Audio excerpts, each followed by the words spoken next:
a une façon de se comporter à l'église. Les pasteurs ont l'habitude de dire sur les pupitres que quand c'est pour venir en retard à l'église, on ne se gêne pas du tout parce qu'on sait qu'on ne voit pas Dieu. Mais si on avait un entretien d'embauche ou bien si on le ferait, les pasteurs se plaignent souvent de beaucoup de comportements, de beaucoup de choses venant des chrétiens. Maintenant, quelle est la cause? Ça vient d'où exactement? Comment est-ce qu'on devrait se conduire dans l'église? En fonction de quoi? Le pasteur Ateba nous a fait le plaisir de pouvoir décrypter ce sujet avec nous ce matin. Bonjour pasteur. Bonjour Sandrine. Ça va? Par la grâce de Dieu, je vais bien.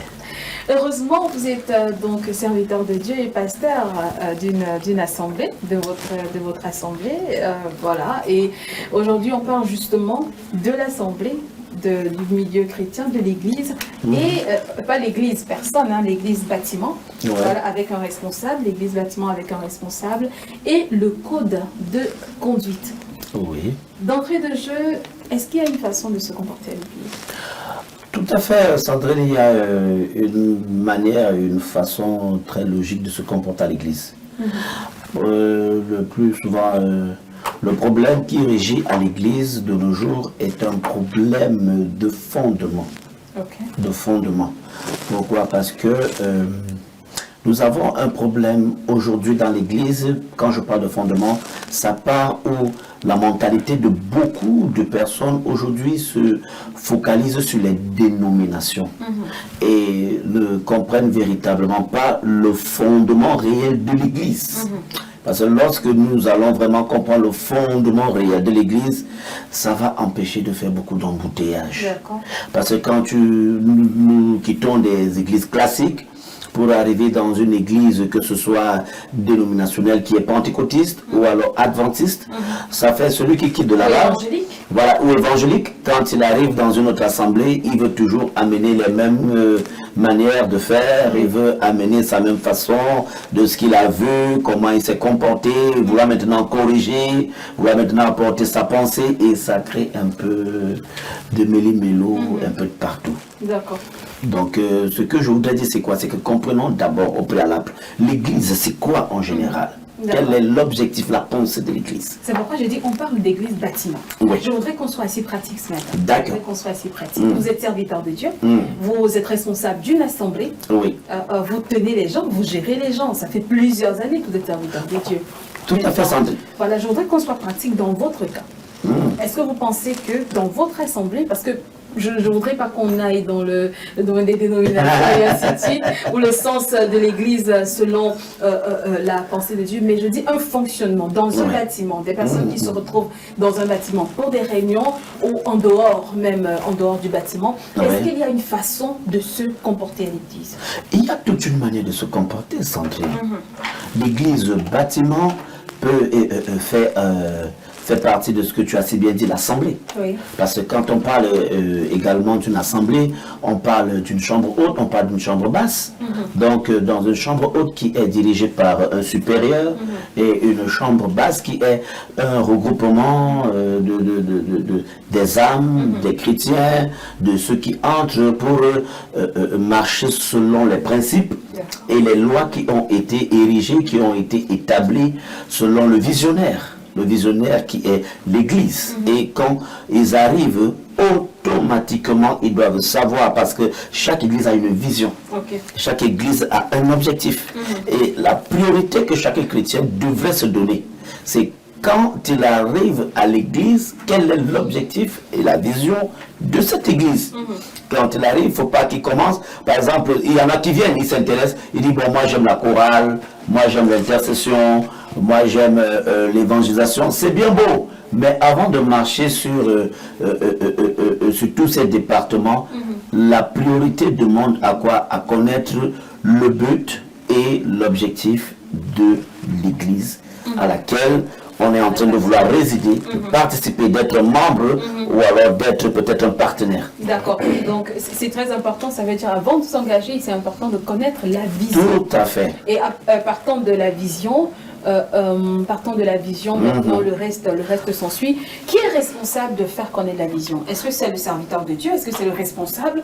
Ou alors la personne qui arrive devrait se débrouiller à comprendre ce qui se passe?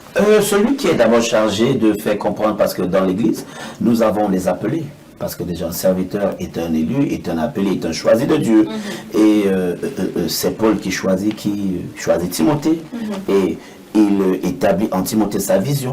Et maintenant, il demande à Timothée également de partager sa vision. Quand un serviteur est déjà entouré, il est déjà entouré de certains leaders. Parce que lui, son rôle, c'est de bâtir des leaders qui sont là tout autour de lui. Il ne peut pas appeler tous les membres de l'Église pour pouvoir les former. Ce sont ces leaders qui sont chargés maintenant d'apporter cette éclaircie dans tout ce qui entre.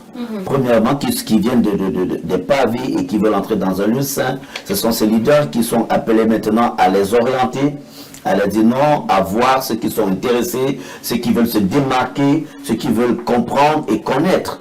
Et même ceux qui peut-être n'ont pas la bienséance de savoir ce qu'ils sont venus faire. C'est les leaders qui sont chargés de ça. Le pasteur est uniquement là pour les leaders, pour porter et afin de libérer, d'éclaircir. Dans votre vision, dans votre assemblée, Oui. c'est vous qui communiquez. C'est moi qui... sur la Tout à fait, tout à fait. Nouvelle personne qui arrive. Dans votre assemblée, quels sont les codes de conduite que vous avez établis? Dans mon assemblée particulièrement, dans ma vision, le premier code et le principe que nous avons, que moi j'ai établi selon la pensée de Dieu qui m'a été donnée, c'est quoi? C'est déjà d'orienter des personnes sur un objectif. Tout ce qui entre, que ce soit leader, que ce soit membre actif ou partenaire. Donc tout ce qui entre, on les oriente d'abord dans un sens des données, c'est faire connaître Christ. Premièrement, les amener à faire connaître Christ. Et maintenant, la deuxième partie, maintenant, on doit s'intéresser à l'âme. Parce qu'une âme qui vient a besoin d'être consolée, a besoin d'avoir une satisfaction et recevoir un résultat. Et maintenant, orienter cette âme, ça revient du ressort des leaders qui maintenant sont appelés à aller vers ces âmes pour comprendre et connaître. Et maintenant, en tant que pasteur, moi je reçois après que le leader ait déjà fait une première inspection. Parce que c'est à lui d'aller inspecter et de contrôler afin de voir quel est le problème que cette âme est en train de traverser. Et maintenant, parce que j'ai pris soin de les former, j'ai pris soin de les orienter, j'ai pris soin de les parler. Et à lui maintenant d'aller, il commence à patrouiller, il regarde, il commence à diagnostiquer, à sonder cette âme. Et ainsi, moi, le rôle du pasteur, maintenant, je viens, je lui apporte maintenant un enseignement, là où il ne comprenait pas. Je peux prier pour lui, je peux lui apporter une orientation, peut-être que le leader n'a pas apporté, je lui remets juste en confiance.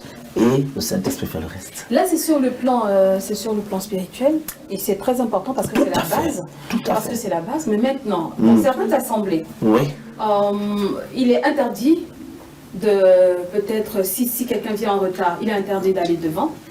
Si par exemple il y a les téléphones, il faut les switch off, par exemple. Il ne faut pas aller sur le pupitre. Interdiction d'aller sur le pupitre. C'est la même chose chez vous? Tout à fait. Tout à fait. Est-ce qu'on peut expliquer pourquoi? Bien sûr. Habakkuk a dit, Saint, Saint, l'Éternel est dans son saint temple. Nous honorons quand même le lieu privé, le lieu intime et personnel de Dieu. Bon, dans le sens disciplinaire, bien sûr, une personne qui vient, on dit téléphone. Je pense que même s'il faut aller dans un sens pratique, alors également dans un sens évangélique. Là, on dit Dieu est dans son saint temple, que toute la terre fasse silence. Dans un sens pratique, prenons même la Bible dit que même la nature nous enseigne. Alors bon, dans une assemblée ou bien dans une cour martiale, tu peux pas, le juge est en train de prononcer une sentence, ton téléphone sonne. Tu es accessible d'être condamnable. C'est la même chose dans une église. Respecte le lieu où tu viens. Alors, ça veut dire que tu disposes ton cœur. Si tu amènes un instrument qui peut venir nuire, si le téléphone se met à sonner, tu sors, tu entres, tu sors, tu entres, ça veut dire que ça peut être une urgence. Ça peut véritablement être une urgence, Sandrine. On n'en disconvient pas. Mais il y a ce qu'on appelle dans le téléphone mode silencieux. Tu peux mettre bien en mode vibreur. Ça fait en sorte dans ton mode vibreur, personne ne sait quand une personne se lève. Tu peux te lever, tu peux avoir un besoin naturel. Ce qui dérange, c'est l'envie, c'est le fait que les gens sortent ou bien c'est le téléphone. Ce qui dérange premièrement, c'est d'abord le téléphone. Parce que tu peux être assis, tu as ton petit besoin. On peut pas, tu n'es pas dans une prison. Donc tu peux te lever, on sait que tu peux aller te mettre à l'aise et autres. Bon, du moins où tu es assis, le téléphone sonne, ça sonne. Hein, ça apporte la distraction. Oui. Tout le monde est déjà distrait, ça fait tout le monde n'est plus focalisé à écouter, on va se tourner vers toi. Donc le fait de te lever prouve déjà que tu vas déjà décrocher le téléphone. Et ça, c'est déjà aussi un mépris. Donc, envers le leader qui est devant. Ça, c'est pas envers le peuple. Ça, c'est déjà envers celui qui est à l'honneur. Ça, c'est déjà envers le leader, envers déjà même Dieu. Parce que si le président de la République, Sandrine, est en train de parler, ton téléphone sonne, que fais-tu? Si je l'ai oublié sur sonnerie. Sur sonnerie, si tu l'as oublié, bon, automatiquement, pour plus de politesse, tu mets en mode vibreur. Si Ou en mode, si tu as oublié, en ce temps, qu'est-ce que tu fais? Tu l'éteins, tu n'attires pas l'attention que tu vas te lever et décrocher. Tu l'éteins d'abord. Ça, c'est une priorité. C'est-à-dire, pour honorer la personne qui est là devant, là, tu l'éteins d'abord, tu l'arrêtes, tu le mets peut-être sous silence ou vibreur, peut-être 2 ou 3 minutes après, tu te lèves de manière où ça ne va pas attirer l'attention des gens. D'accord. Je reviens sur le point du pupitre. Ouais. Ou du lieu saint ou très saint. Où tout le monde pourquoi tout le monde ne devrait pas avoir accès? Tout le monde ne devrait pas avoir accès parce que... Pourquoi une catégorie de personnes uniquement? Dieu a appelé tout le monde à le connaître. Oui. Mais également, Dieu n'a pas appelé tout le monde dans le sacerdoce. Oui. Parce que le pupitre est un lieu très saint. Ça, ce n'est que le pupitre, ça veut dire que ce sont des gens qui... L'autel, nous parlons de l'autel. Oui, c'est une pièce qu'on a louée. C'est une pièce qu'on a louée. Oui. Ce sont des hommes qui ont établi, qui ont installé tout ce qu'on a installé, qui ont décoré tout ce qu'il y avait à décorer. Est-ce que ce n'est pas introduire une certaine crainte dans le cœur des chrétiens? Non, pas du tout. Pas du tout, Sandrine. Parce que si j'ai peur, si j'arrive dans l'assemblée et que j'ai peur d'aller là-bas, c'est une crainte que j'ai. Justement, c'est un problème d'éthique et d'enseignement. Parce qu'on peut seulement dire non, ne monte pas là-bas. Il y a des choses que tu ne dois pas toucher. Tu ne dois pas monter, tu ne dois pas t'asseoir sur une chaise qui ne t'est... Tous ces interdits. Justement, c'est pourquoi je dis c'est un problème d'éthique et d'enseignement. Parce que on devrait déjà d'abord te faire comprendre au préalable. Parce que quand on te fait comprendre que non, il y a le parvis, le lieu saint et le lieu très saint. Ça veut dire en tant que chrétien, en tant que celui qui vient, parce que tu viens pour écouter de Dieu. Et maintenant, il y a un endroit où tu dois t'asseoir pour écouter. Et maintenant, après avoir écouté, on te dit pour avancer dans un certain lieu, il te faut un enseignement pour savoir comment t'exercer, pour mieux te comporter. Dans le public, tout le monde est libre de se comporter comme il veut. Bon, maintenant, à une certaine catégorie de choses, tu dois te comporter comme tu veux.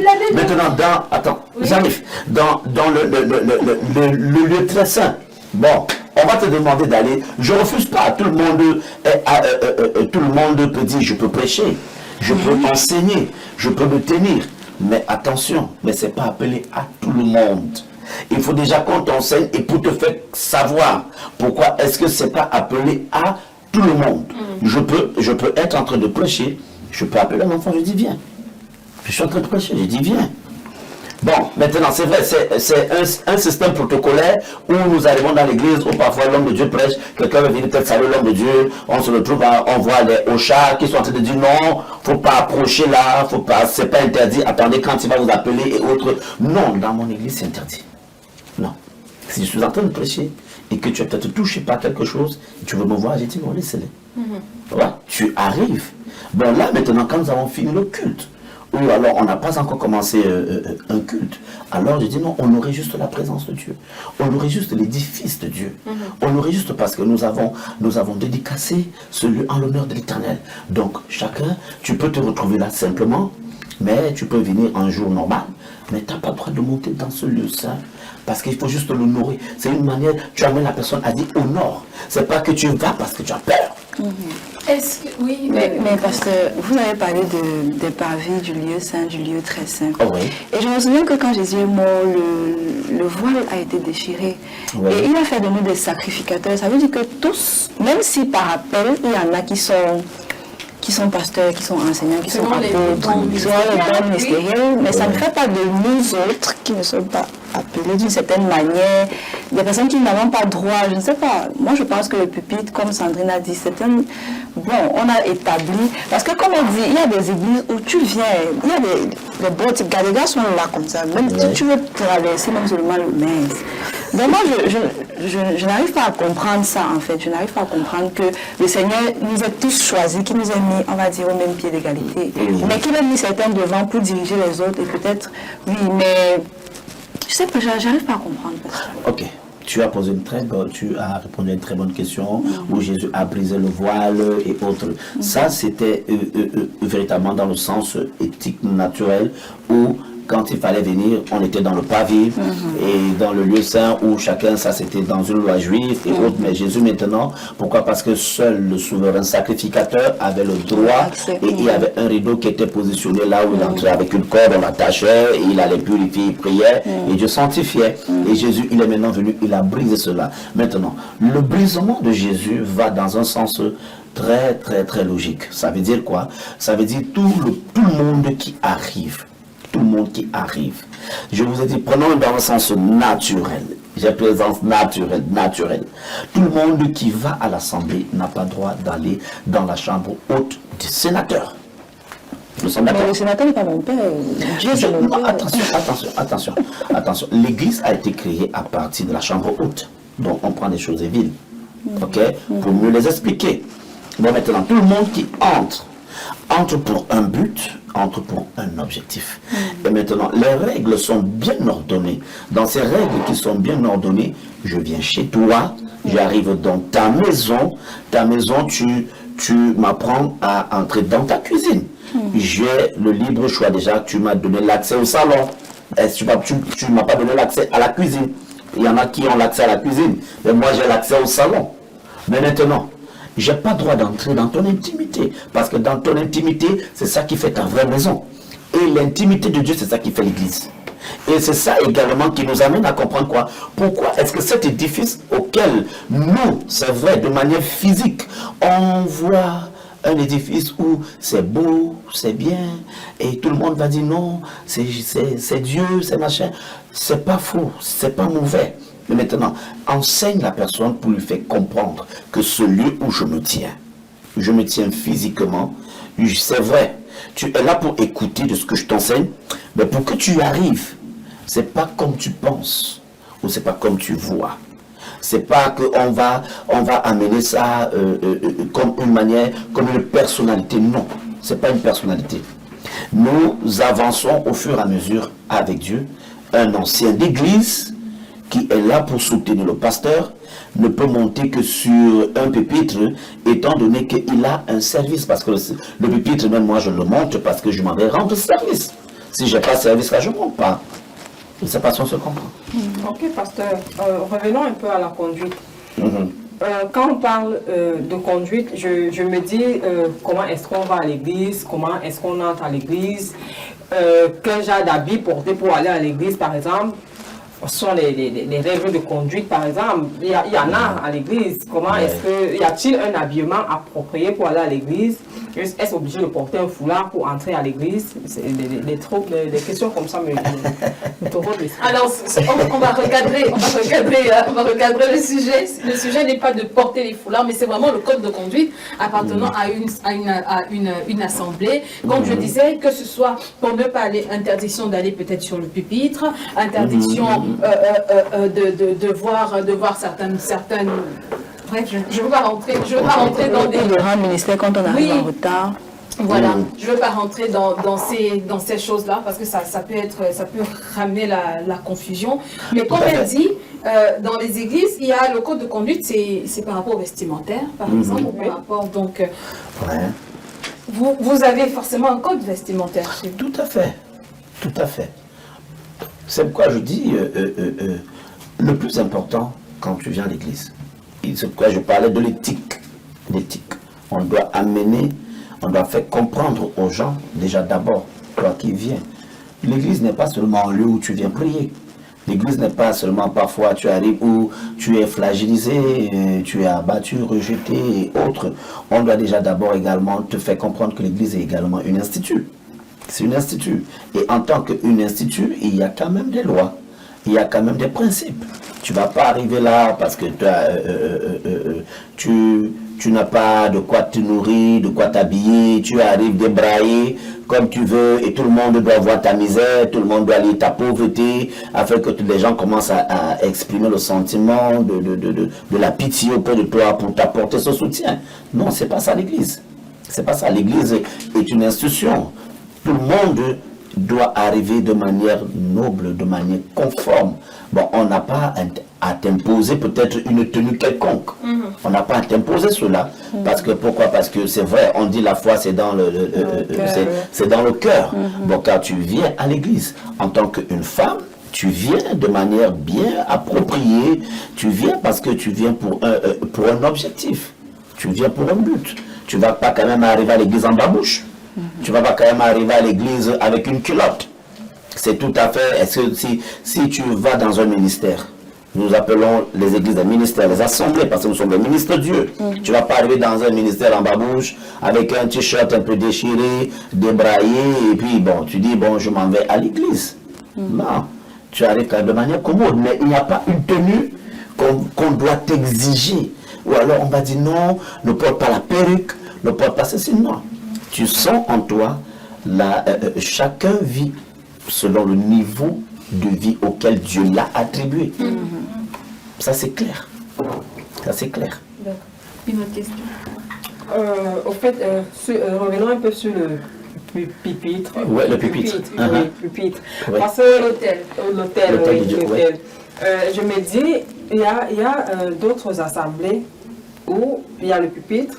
Quand le pasteur est là, Oui. sur le pupitre, on se dit, l'Esprit Saint est là. Oui. Et il a été préparé en avance Ouais. pour être là au pupitre. Là, je peux comprendre que les gens n'ont pas accès parce que tout le monde n'est pas préparé à arriver à ce niveau-là en ce moment. Ouais. Mais je pense que quand le culte est fini, bon, ce lieu devient un lieu de prière pour tous. Quelqu'un peut aller s'asseoir ou alors se mettre à genoux et implorer peut-être le pardon de Dieu ou alors demander quelque chose dont il a besoin. Mais d'autres assemblées défendent formellement, c'est-à-dire que ce soit avant le culte, que ce soit après le culte, que ce soit pendant le culte, les gens n'y vont pas. Est-ce que c'est pareil chez Ah, je comprends. Là, je comprends ta question.